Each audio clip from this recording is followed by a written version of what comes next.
visual. Quando vemos alguma cor vermelho ou preto, por exemplo, esta tende a intensificar a nossa percepção da cor posta ao nosso redor, nesse caso, o verde ou branco. Ao observarmos um objeto vermelho, muitas vezes enxergamos um halo verde que se forma em redor. Em geral, a mente funciona por meio de contrastes. Somos capazes de formular conceitos sobre algo ao tomarmos consciência do seu oposto. O cérebro está sempre concebendo esses contrastes. O que isso significa é que, sempre que vimos ou imaginarmos algo, a nossa mente não consegue deixar de ver ou imaginar o oposto. Se somos proibidos pela nossa cultura de entreter um pensamento específico ou um desejo em particular, esse tabu de imediato nos fará pensar naquilo que é proibido. Cada não incita um sim correspondente. Foi a criminalização da pornografia na era vitoriana que criou a primeira indústria pornográfica. Não conseguimos controlar essa oscilação da mente entre os contrastes. Isso nos predispõe a pensar, em seguida, desejar precisamente aquilo que não temos. Em segundo lugar, a complacência seria um traço evolucionário perigoso para um animal consciente como o ser humano. Se os nossos primeiros ancestrais tivessem tido a predisposição a se sentirem contentes com as circunstâncias vigentes, não teriam sido sensíveis o bastante aos possíveis perigos que espreitavam por ambientes que aparentavam ser tão seguros. Nós sobrevivemos e prosperamos graças à nossa vigilância consciente contínua, que nos predispõe a contemplar e imaginar as possibilidades negativas em qualquer circunstância. Não vivemos mais nas savanas ou nas florestas apinhadas de predadores e perigos naturais nos ameaçando a vida, mas o nosso cérebro está programado como se estivéssemos. Somos propensos, portanto, a um viés negativo contínuo, que muitas vezes é expressado de forma consciente por meio de reclamações e lamentações. Por fim, o que é real e o que é imaginado são percebidos de maneira similar pelo cérebro. Isso foi demonstrado por vários experimentos, nos quais os entrevistados que imaginavam algo produziram no cérebro uma elétrica e química notadamente semelhante àquela produzida quando vivenciavam de fato o que haviam imaginando. Tudo isso foi demonstrado por meio de imagens produzidas por ressonância magnética funcional. fMRI, do inglês Functional Magnetic Resonance Imaging. A realidade é bem difícil e cheia de limitações e problemas. Todos morreremos. A cada dia nos tornamos mais velhos e menos fortes. Obter o sucesso requer sacrifício e trabalho árduo. Entretanto, na nossa imaginação, podemos viajar além dessas limitações e entreter todo tipo de possibilidades. A nossa imaginação é, em essência, ilimitada. E o que imaginamos tem quase a força do que vivenciamos de verdade. Assim, nos tornamos criaturas propensas a imaginar o tempo todo algo melhor do que as nossas circunstâncias atuais e a sentir algum prazer com a fuga da realidade que a nossa imaginação nos fornece. Tudo isso torna a síndrome da grama mais verde inevitável na nossa estrutura psicológica. Não deveríamos ter moralismos ou queixas sobre esse possível defeito da natureza humana. É parte da vida mental de cada um de nós, e tem muitos benefícios. É a fonte da nossa habilidade de pensar em novas possibilidades e inovar. É o que transformou a nossa imaginação num instrumento tão poderoso. E, por outro lado, é o material com o qual somos capazes de comover, entusiasmar e seduzir. Saber como manipular a cobiça natural dos indivíduos é uma arte atemporal da qual dependemos para todas as formas de persuasão. O problema que enfrentamos hoje não é que as pessoas tenham parado de cobiçar de repente, mas justamente o contrário. Estamos perdendo a nossa conexão com essa arte e com o poder associado a ela. Vemos sinais disso na nossa cultura. Vivemos numa época de bombardeio e saturação. Os publicitários nos cobrem de mensagens e com a presença das suas marcas, nos direcionando para um lado ou para outro a fim de clicar e comprar. Os filmes nos golpeiam a mente, nos atacando os sentidos. Os políticos são mestres em despertar e explorar o nosso descontentamento a respeito das circunstâncias atuais, mas não têm nenhum senso de como incitar a nossa imaginação em relação ao futuro. Em todos esses casos, a sutileza é sacrificada, e tudo isso tem um efeito geral de endurecer a nossa imaginação, que, em segredo, anseia por algo mais. Também vemos sinais nos relacionamentos pessoais. Cada vez mais as pessoas passam a acreditar que os outros as deveriam desejar apenas por quem são. Isso significa revelar o máximo que conseguem sobre si mesmas, expondo tudo de que gostam e desgostam, e se tornando tão familiares quanto possível. Por não deixarem nenhum espaço para a imaginação ou a fantasia, quando aquele que desejam perde o interesse nelas, vão à internet reclamar que os homens são superficiais ou que as mulheres não valem nada. Cada vez mais absorvidos em nós mesmos, veja o capítulo 2, temos dificuldade em entrar na psicologia do outro, de imaginar o que quer de nós em vez de o que queremos dele. Entenda, talvez apontemos para tudo isso como um sinal de que os seres humanos estão se tornando mais honestos e verdadeiros, mas a nossa natureza não muda em poucas gerações. Os indivíduos se tornaram mais óbvios e diretos não por causa de algum profundo chamado moral, mas pela autoabsorção crescente e preguiça geral. Nenhum esforço é necessário em ser apenas você mesmo ou em destruir a mensagem de alguém. E a carência de esforço resulta somente na ausência de qualquer efeito na psicologia do outro. Significa que o interesse das pessoas em você é minúsculo. A atenção delas logo passará adiante, e você não entenderá o motivo disso. Não engula o moralismo fácil da atualidade, que encoraja a ser honesto à custa de ser desejável.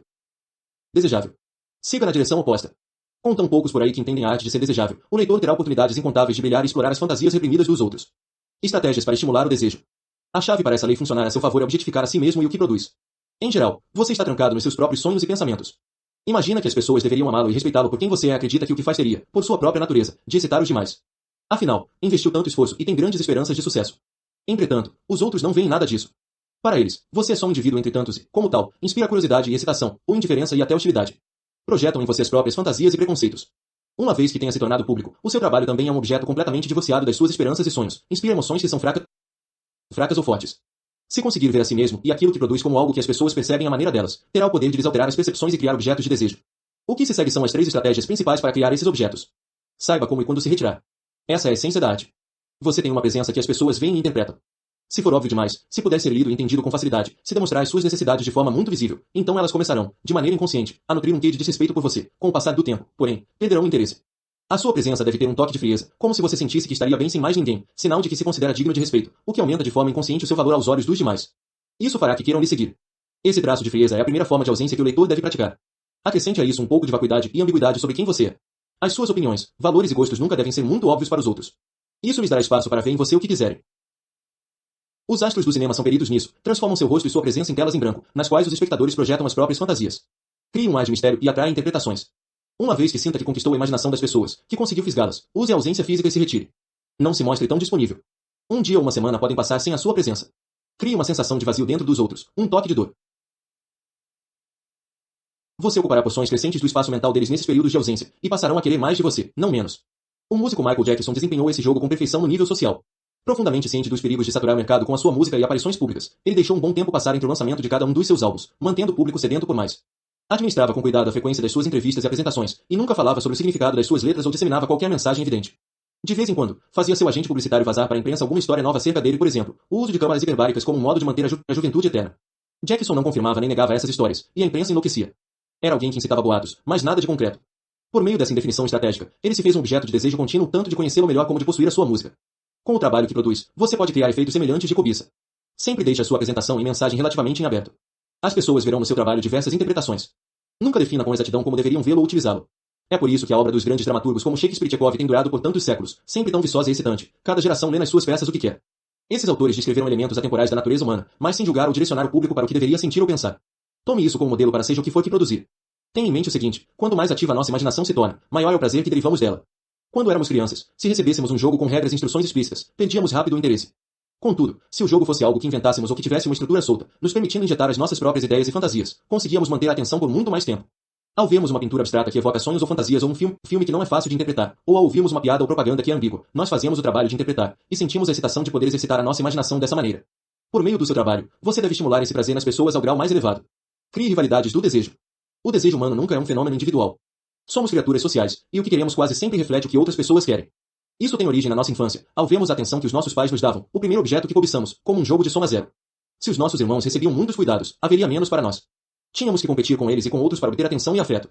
Quando os nossos irmãos e amigos recebiam algo, um presente ou favor, isso incitava um desejo competitivo de ter a mesma coisa. Se algum objeto ou pessoa não fosse desejado por outros, tendíamos a vê-los com indiferença ou desgosto, deveria haver algo de errado com eles. Isso se torna um padrão para a vida inteira, e em alguns ele é mais visível. Nos relacionamentos, esses indivíduos só se interessam por homens ou mulheres comprometidos, desejados de maneira evidente por uma terceira pessoa.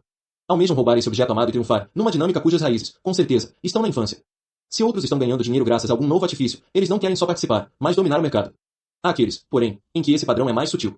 Vem alguém de posse de algo que parece excitante, e o desejo que sentem não é o de roubar, mas de compartilhar e participar da experiência. Em qualquer uma dessas direções, indivíduos ou objetos desejados por outros têm maior valor. Aprenda a explorar isso. Se conseguir de algum modo criar a impressão de que outros estão interessados em você ou no seu trabalho, vai atrair as pessoas para si sem ter de dizer uma palavra ou se impor. Elas irão até você. Empenhe-se para se cercar de uma aura social, ou pelo menos dar essa ilusão. É possível criar esse efeito de diversas maneiras. Consiga que o seu objeto seja visto ou ouvido em todos os lugares, encorajando até mesmo a pirataria se necessário, como fez Chanel. Não intervenha de forma direta. Isso vai incitar de modo inevitável algum tipo de atração viral. Você pode acelerar esse processo alimentando boatos ou histórias sobre o objeto por canais variados. As pessoas começarão a falar, e o boca a boca propagará o efeito. Mesmo a controvérsia, os comentários negativos servirão, às vezes melhor do que elogios, dando ao seu objeto um toque provocador e transgressivo. De qualquer forma, o ser humano é atraído pelo negativo. O seu silêncio ou visível falta de direcionamento da mensagem permitirá que as pessoas espalhem as suas próprias histórias e interpretações. O leitor também pode conseguir que personalidades importantes e formadoras de opinião falem a respeito do seu objeto, atiçando o interesse. O que você está oferecendo, estes dirão, é novo, revolucionário, algo inédito, do qual nunca se ouviu falar antes. Comercialize o futuro, as tendências. A certa altura, muitos sentirão atração e não vão querer ser deixados de fora, o que atrairá ainda mais pessoas. O único problema desse jogo é que, no mundo de hoje, você vai enfrentar muita competição por esses efeitos virais, e o público é incrivelmente volúvel. Seja um mestre não apenas em iniciar essas reações em cadeia, mas em revigorá-las ou criar novas. Como indivíduo, deixe claro que é desejado, que tem um passado não tão intenso a ponto de inspirar desconfiança, mas o bastante para sinalizar que outros o acharam cobiçável.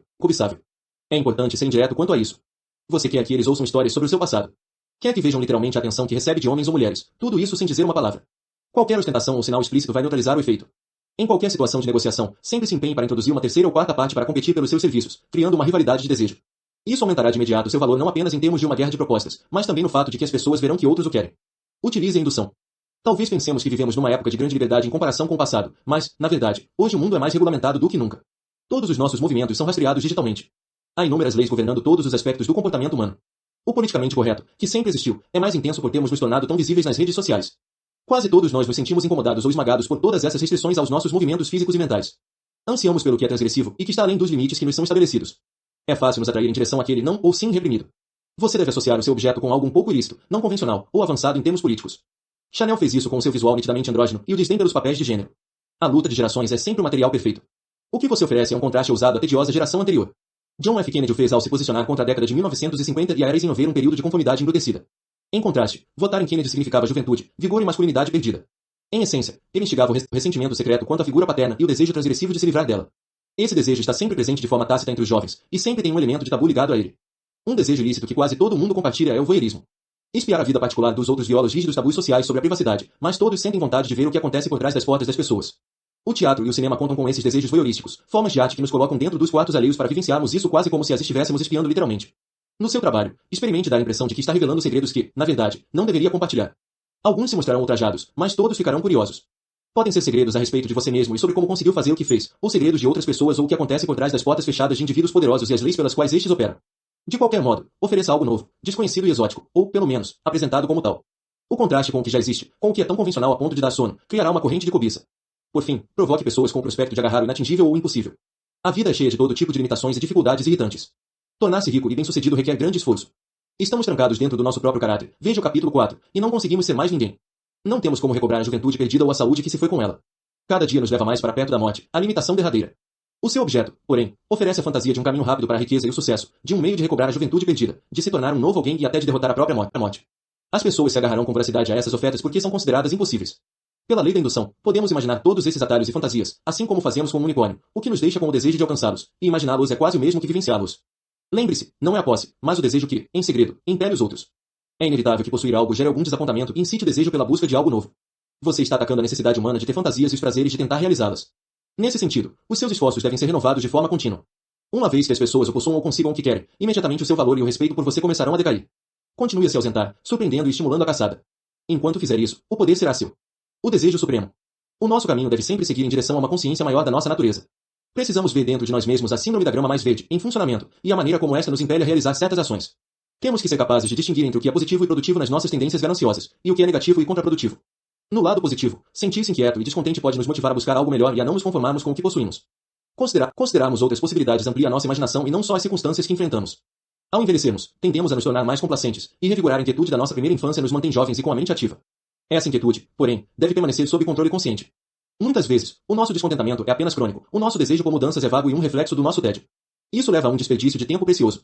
Estamos infelizes com a maneira como a nossa carreira está progredindo e por isso fazemos uma grande mudança, o que requer aprender novas habilidades e adquirir novos contatos. Apreciamos a novidade disso tudo. No entanto, muitos anos mais tarde, voltamos a sentir a pontada de descontentamento. Esse novo caminho também não é o certo. Teria sido melhor pensar mais a fundo sobre isso, localizando os aspectos da nossa carreira anterior que não nos agradavam, e tentar uma mudança mais delicada, escolhendo uma linha de trabalho relacionada à anterior, mas que exige uma adaptação das nossas habilidades. Em termos de relacionamentos, podemos passar a vida procurando pelo homem ou mulher perfeitos, e acabar sozinhos. Não há ninguém perfeito. Em vez disso, é melhor se reconciliar com os defeitos do outro e aceitá-lo, ou mesmo ver certo charme nas suas fraquezas. Acalmando os nossos desejos de cobiça, aprenderemos a arte do compromisso e a fazer um relacionamento dar certo, o que nunca ocorre com facilidade ou naturalidade. Em vez de perseguir de modo constante as últimas tendências e moldar os nossos desejos naquilo que outros consideram excitante, deveríamos empregar o nosso tempo conhecendo melhor os nossos próprios gostos e desejos, de forma a distinguir o que queremos ou necessitamos de verdade daquilo que foi fabricado por publicitários ou por efeitos virais. A vida é curta e temos uma quantidade limitada de energia. Levados pelos nossos desejos gananciosos, desperdiçaríamos tempo demais em buscas e mudanças fúteis. Em geral, não espere por algo melhor, mas, em vez disso, faça o melhor com o que você já tem. Pense nisso desta forma. Você está inserido num ambiente que consiste das pessoas que conhece e dos locais que frequenta. Essa é a sua realidade, para longe da qual sua mente é atraída de forma contínua, por causa da natureza humana. Você sonha com viagens para locais exóticos, mas, se for para lá, vai apenas arrastar consigo o seu estado de espírito descontente. Procura por entretenimento que lhe forneça novas fantasias para consumir. Lê livros cheios de ideias que não têm nenhuma relação com a sua vida cotidiana, repletas de especulações vazias a respeito de elementos que existem apenas de forma parcial. E nada desse tumulto e desejo incessante pelo que está por vir leva a algo satisfatório apenas desperta mais quimeras para perseguir. No fim, você não consegue escapar de si mesmo. Por outro lado, a realidade o chama. Absorver a mente no que está mais próximo, em vez de naquilo que está mais distante, traz uma sensação bem diferente. Com as pessoas do seu círculo, você sempre consegue se conectar num nível mais profundo. Há muito a descobrir sobre aqueles com quem se lida, e isso tem o potencial de ser uma fonte de fascinação interminável. Conecte-se de modo mais intenso com o seu ambiente. O local em que vive tem uma história imensa na qual você poderia emergir. Conhecer melhor o seu ambiente lhe fornecerá muitas oportunidades de poder. Em você mesmo, há cantos misteriosos que você nunca compreende totalmente. Ao tentar se conhecer melhor, domine a sua própria natureza, em vez de se manter escravo dela. E o seu trabalho tem possibilidades infindas de aprimoramento e inovação, desafios incontáveis para a sua imaginação. Esses são os elementos mais próximos de você que compõem o seu mundo real, não virtual. No fim, cobice um relacionamento mais profundo com a realidade, o que lhe trará calma, foco e poderes práticos para alterar o que é possível alterar. É aconselhável fazer que todos que conhece sejam estes homens ou mulheres, sintam de vez em quando que você poderia muito bem lhes dispensar a companhia. Isso consolidará as amizades. Não, com a maioria das pessoas, não há nenhum mal em adicionar um grão ocasional de desdém à maneira como as trata, isso as fará valorizarem a sua amizade ainda mais.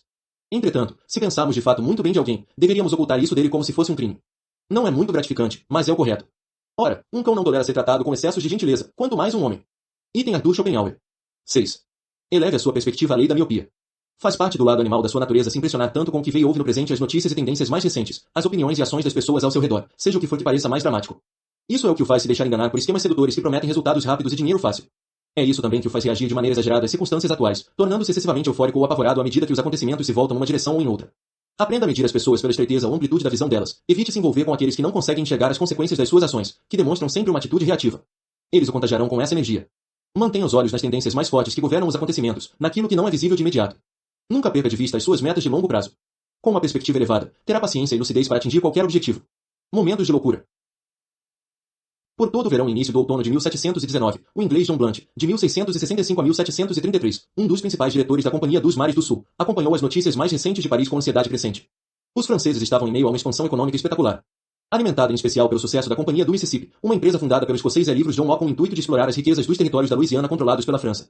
Law vendeu ações de seu negócio, e, à medida que os preços continuavam a subir, franceses de todas as classes resgatavam as ações e se tornavam fabulosamente detentores de muito dinheiro. A própria palavra milionário foi cunhada nesses meses para se referir a esses novos ricos. Essas notícias encheram Blunt de raiva e inveja. Ele era um cidadão inglês leal. Com o sucesso da Companhia do Mississippi, Paris atraía capital de investimentos de toda a Europa. Se continuasse assim, a França logo se tornaria a capital financeira do mundo, superando Amsterdã e Londres. Esse poder recém-fundado dos franceses, por certo, seria um desastre para a Inglaterra, a sua arqui-inimiga, ainda mais se outra guerra eclodisse entre os dois países. Em termos pessoais, Blunt era um homem de grandes ambições. Filho de um sapateiro humilde, desde cedo na vida, almejara ascender as camadas mais elevadas da sociedade inglesa. O modo de chegar lá, ele acreditava, seria a revolução financeira que se espalhava pela Europa, centrada na popularidade cada vez maior de corporações de capital coletivo como a de Law e como a Companhia dos Mares do Sul. Ao contrário da fortuna acumulada por meio do método tradicional da propriedade de terras, que era caro de administrar e sujeito a impostos altíssimos, obter dinheiro com a compra de ações era relativamente fácil, e os lucros eram livres de impostos e investimentos vistos como a última moda em Londres. Blunt tinha planos de transformar a Companhia dos Mares do Sul na maior e mais próspera empresa de capital coletivo da Europa, porém John Law se antecipara com uma iniciativa ousada, e com o apoio total do governo francês. Blunt teria simplesmente que pensar em algo maior e melhor, para o próprio bem e pelo futuro da Inglaterra. A Companhia dos Mares do Sul havia sido formada em 1710 como uma iniciativa que cuidaria e gerenciaria parte dos enormes débitos do governo inglês, em troca do monopólio sobre todo o comércio da Inglaterra na